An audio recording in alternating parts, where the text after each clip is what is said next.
I've been pretty much in the cattle business all my life. I'm a sixth generation cattleman. My family was awarded Spanish land grants back in the late 1800s. So we're about an hour north of the valley there in a small town called Encino, little community called Tacubaya. And we were in the registered Brahmin business. My family was very instrumental in the 1946 of bringing the first into Brazil cattle across from Mexico. And that's kind of the basis of some of the Brahmin breeds and stuff. So that's where we really got our start.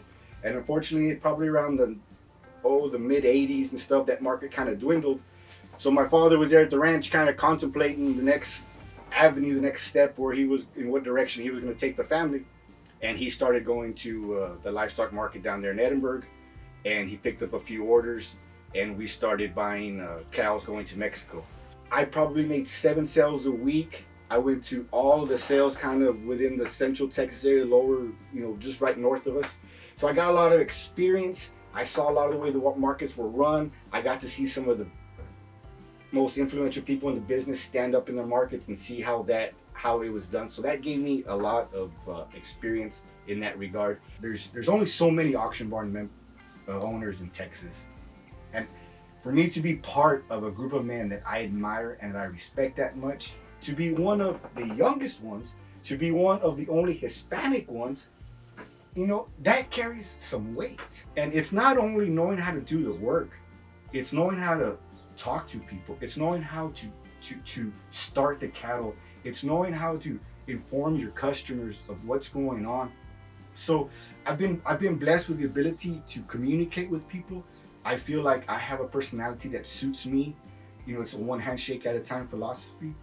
So going back to when I was younger, I always knew I was going to be in this business in some capacity. Getting a chance to be the owner was just the icing on the cake.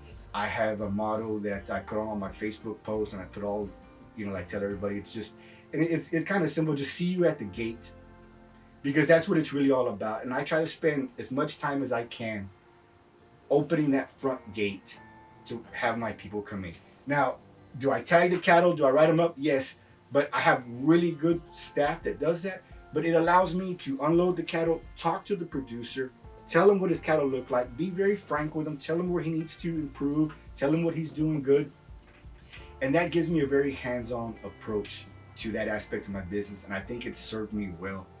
Now, after 7 years, maybe I don't have to unload every gooseneck, but if there's 10 in line, they're all gonna get a handshake from me.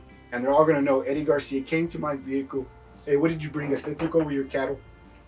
And I think my customers like that. And I just try to approach it with the heart of a teacher. I cannot guarantee the market, but I can guarantee the effort.